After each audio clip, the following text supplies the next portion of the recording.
Hello, everyone. Welcome back to On Point Politics. And today I'm going to be doing my weekly update for the presidential election. If you guys do enjoy the video, please hit that like button, subscribe to the channel, and turn on the post bell notifications so you don't miss another video that I post. And consider becoming a member of the channel for just $4.99 a month to get access to exclusive Discord communities as well as exclusive videos that will come at the end of every week. And so without further ado, let's get into the video. And so for this presidential election, guys, you know, Trump has basically enjoyed a pretty high lead in some of the key battleground states and has also enjoyed a pretty good lead in the RCP national average. He is currently polling at, I think, 1.8%. I think Biden kind of had some really bad polls and then had that recently had that D+6 poll, which kind of put him up. However, if you guys really look at those crosstabs, they're really bad because it has Trump losing senior white voters, but winning Hispanic voters, but getting close with black voters. So it's a really weird poll. He has him losing female voters by like 20 points. So the crosstabs are very off in that poll.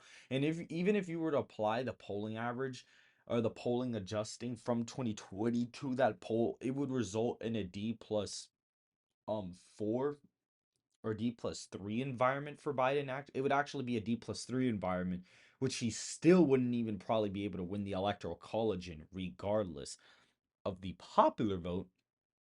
Plus, Trump has enjoyed a pretty big lead in all these swing state polling data. And so I'm going to be going into the solid states for each candidate. Remember, I do use a +10 margin as the safe category for all my states. So Idaho, Utah, Wyoming, Montana, the Dakotas, all of Nebraska, including Kansas, Oklahoma, all of these Appalachian states, as well as Indiana, Missouri, South Carolina, and Alaska, are all going to be our +10 states.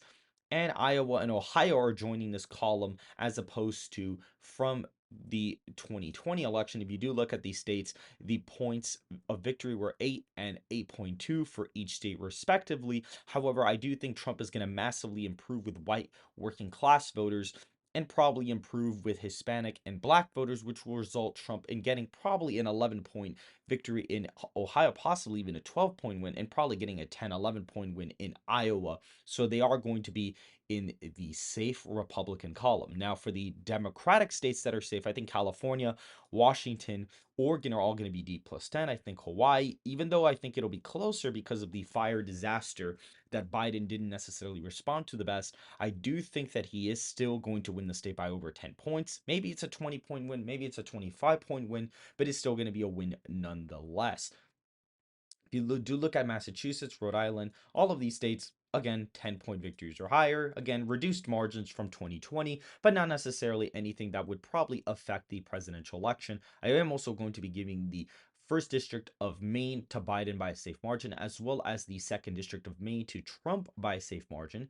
Trump will win the at-large in Nebraska by over 10 points, as well as the first congressional district.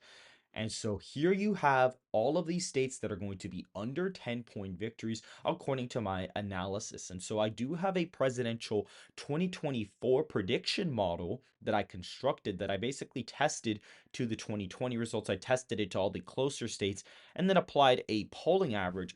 I basically got a number and applied it here. I believe it might be one of these two. And what it does is it corrects the model to kind of fit the actual real margin. And so it kind of gives me this poll adjustment. I get all of these numbers, I average them out to a poll adjustment.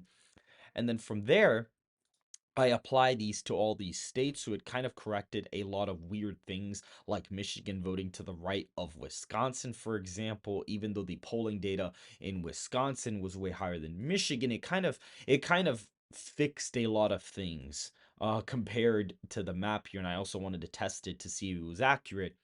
And so currently, right now, Trump's leading by 1.8. You know, the swing of the popular vote is 6.3, and Biden currently has a -14 approval rating. So, based off of those characterizations, because of that, I am going to project Biden probably does win the popular vote by half a point. It's a tied national environment. as opposed to Trump plus one environment. So because of that, the prediction will probably be a little bit closer than the previous one. And so Texas and Florida are going to be likely states. Texas, massive improvement in the southern area of the state. If you do look at the state, you could see Clinton did pretty good in the southern border. However, because of Trump's border policies benefiting the residents of southern Texas, you can see he managed to either completely flip some areas or managed to get them much closer than before. And if you look at Florida, the Miami-Dade and southern Miami slash Florida area managed to get a lot closer than before. And he also got Osceola County, I believe that's how you pronounce it. If I said that wrong, please correct me in the comments. He managed to flip this. However, Biden was able to make some gains in Pinellas and Duval, so it kind of evened out, but Trump was able to make some pretty good gains in the state and managed to win the state by 3.4 percentage points, which will probably lead him to win it by maybe about 7 points in the next presidential election. And probably he'll win Texas similar to what he got in 2016. However, what it'll probably be is that he'll probably perform way better here, and some of the suburban areas are going to probably trend away from him,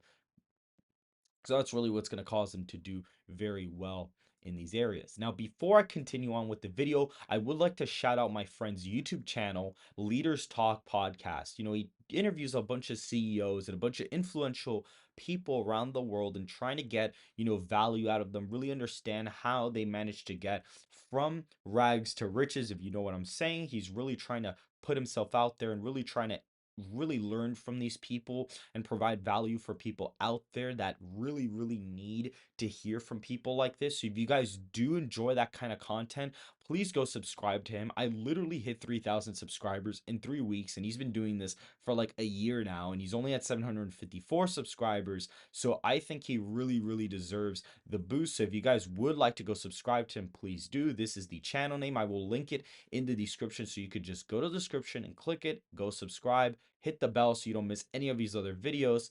And let's get back to our video. And so now you're going to be having, the states of Illinois and New York, I do believe as of right now, are going to be under 10-point victories for Biden. The polling there is horrendous. He, in some polls, is only at 12, 11, 10% of polls. And in New York, he won it by 23, but in some polls, he's only up by like 7, 8, 9 points, which is a way underperformance in this, the New York City area managed to get a little bit more Republican compared to before. If you look at, for example, Kings, this got a little bit closer. If you look at an area like New York, you can see that Trump massively performed there. If you look at the Bronx area, Trump was able to perform much better in this area. He basically almost doubled his vote share from 9% to 15%.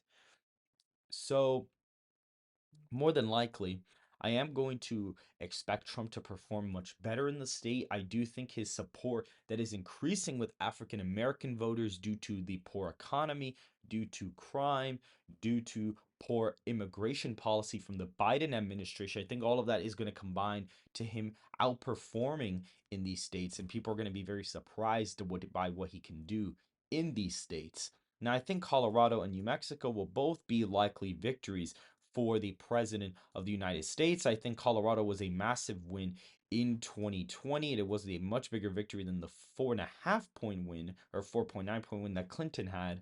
And that was mainly due to third party vote share.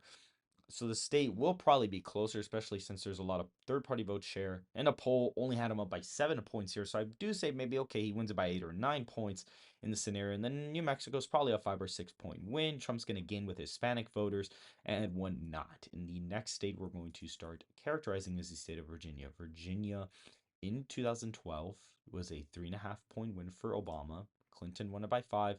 Biden won it by 10 points. So it is a very left trending state. However, if you look at the state, it is now being controlled by one of the best governors in the nation, Glenn Youngkin. He managed to flip it back from the Democrats in 2021, and the state seems like it may have overestimated its true Democratic nature, and possibly due to Biden's disapproval rating and the fact that it is being controlled by a Republican governor, I do think that the state will be under a 5 point win, but I don't think Trump will necessarily be able to flip it this election cycle. The next lean state that I'm going to characterize is the state of North Carolina. I do think that the state of North Carolina is going to go to Trump by possibly about 4.5 points, maybe 4 points. I think he's going to do a lot better in the rural areas in the state. So because of that, it is going to be a lean R state. And it's always been that white whale for Democrats ever since they won in 2008. They're like, oh my God, we can win it again. However, with Republicans gaining support with African American voters and Trump possibly doing a lot better with them this cycle, possibly getting anywhere from 15 to 30% of black voters, he's more than likely going to do very well. Now, in this hypothetical scenario, he's probably getting about 20 to 25%, which is a very high share of African American votes. And that is why the next two characterizations I have are going to be massively affected by that. And so in Minnesota, excuse me, it's probably going to be a 2 or 3 point win for Biden. He's going to underperform his 2020 performance, especially because the Minneapolis margin in the state was massively inflated by the BLM riots. You could see in 2016, Clinton only won it by 1.5 percentage points, and third party vote share is going to be significantly higher this cycle. So, because of that, I do expect Trump to more than likely perform a lot better there. To be completely honest, I think he's going to do much better here because of that. And so you can see he's probably going to be able to get it a lot closer. And so now Trump is at 235, Joe Biden's at 219 electoral votes. The next state I think is going to be a lean state is the state of Maine. Now, the state of Maine, the polling data has gotten a lot closer. If you look in 2016, the state was significantly closer when Trump was getting close to winning the state. So I do think that his ceiling has increased in the state, or at least his floor has increased. And so because of that, I am almost very positive that Biden will probably only win the state by maybe 2 to 3 points, kind of similar to Minnesota in this regard. They even voted kind of together, if you can see. Biden won it by 9. This was 7.1 here. He won it by 1.5. Here was 2.9. So they kind of vote somewhat similar to each other. So I do think they are going to revert backwards with each other in the next presidential election. And now we have the classic swing states from before. Like I've said in my other videos, I do think Wisconsin, no matter what scenario you put Trump in or Biden in, I don't think that Biden would ever be able to win the state of Wisconsin anymore in this cycle. I think that that state is a foregone conclusion for him. And I do believe that Trump is probably going to perform a lot better here. You can see that he was able to win Sauk County. Kenosha County he was able to win it, and Kenosha he improved in 2020, but he ended up losing this county, and some of the red counties ended up becoming a little bit closer, and Biden was able to somewhat improve in this area, kind of. So if he's able to get this a little bit closer, and Trump kind of stops the trends in the wow counties, he's going to be able to win the state. And I think there's a lot of room for Republicans to really grow in those counties. So because of that, I do think he's going to end up winning the state by probably 3 points. And if you look at my model, the model currently has him of 4.5 points. So I am going to say, okay, maybe he does win it by 3, especially if it's a tied popular vote.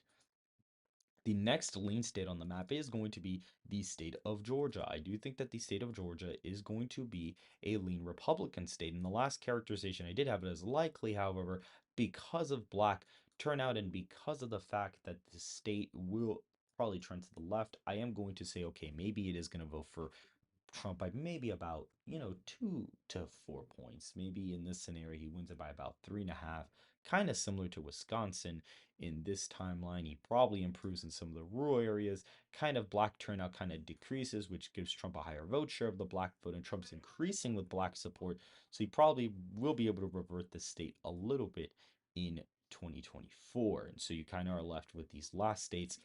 I think the state of Nevada will be a lean Republican win. If you look at the, thing here, most of the votes really come from Clark County. And since I believe that Trump is going to get this a lot closer, Trump will be able to flip a lot of crucial voters in the state of Nevada. And I do think he's going to be able to win it. Similar to what Biden actually won it by here, I think Trump's probably going to be able to win it by about 1.5% in this timeline. And so that leaves Trump at 276 electoral college votes.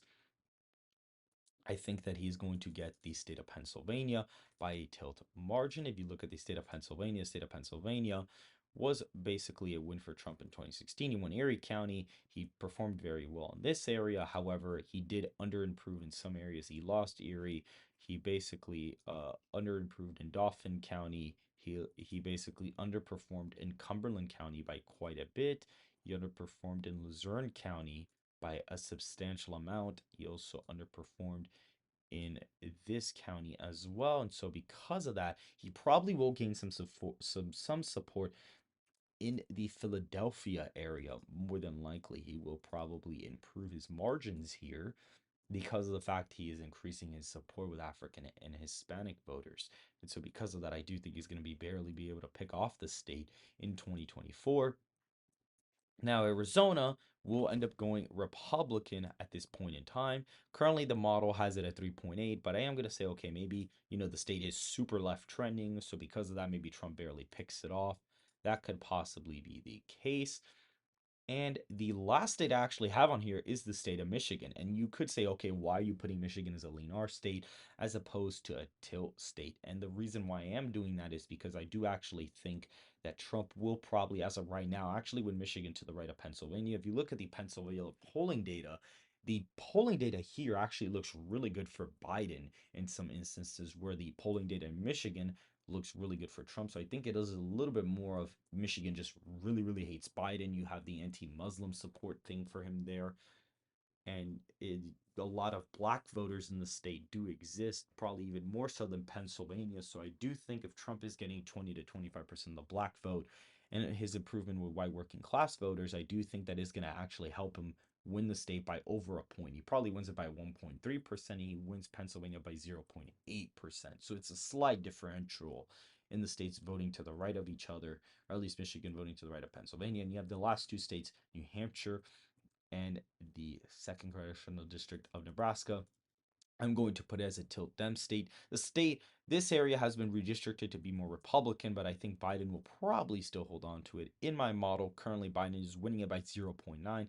So this is going to be reflective of the model for the most part. And the state of New Hampshire, I think, will be a tilt Democratic state. I think it is going to be closer than people expect, but I think Biden just has enough support here to probably barely hold on to it by maybe 0.8, 0.9 percentage points. But we will see as we go along. And so this right now is my electoral college map for 2024. Trump is still at his 312 electoral college votes, and Joe Biden is at 226 electoral college votes. If you guys did enjoy the video, please hit that like button, subscribe to the channel, turn on the bell notification so you don't miss another video that I post, and consider becoming a member of the channel for just $4.99 a month. I hope you guys have a good rest of your day.